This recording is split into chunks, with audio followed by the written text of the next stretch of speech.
My brother's generous offer: buy my house, keep the insurance money.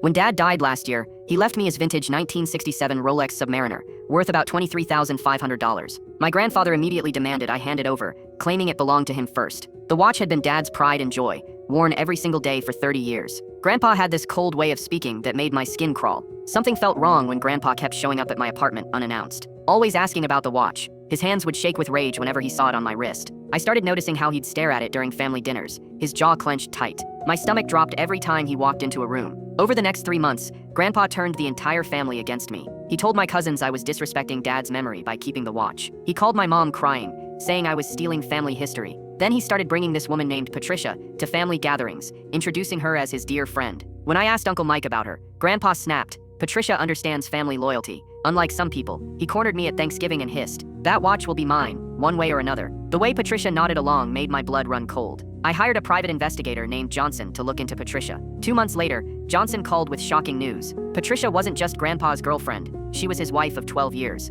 Grandpa had been living a complete double life, maintaining 2 separate families across town. The watch wasn't about sentiment at all. Johnson discovered Grandpa owed Patricia's son $67,000 in gambling debts and planned to sell Dad's Rolex to pay him off. I gathered bank statements, marriage certificates, and photos Johnson had collected. At Christmas dinner, with everyone present, I stood up and announced Grandpa's secret. I laid out evidence of his second marriage, the gambling debts, everything. Patricia walked in right on cue. I'd invited her, telling her it was a family celebration. Grandpa's face went white as Patricia started screaming about his first family. The fallout was immediate and brutal. Grandpa divorced him within 6 weeks, taking half his $267,000 retirement account. Patricia kicked him out when she learned about us. 3 of my cousins stopped speaking to him entirely after learning he'd lied for over a decade. Uncle Mike banned him from family gatherings, saying liars aren't welcome anymore. Now Grandpa lives alone in a studio apartment downtown, still owing Patricia's son money. I wear Dad's watch every single day, and it keeps perfect time.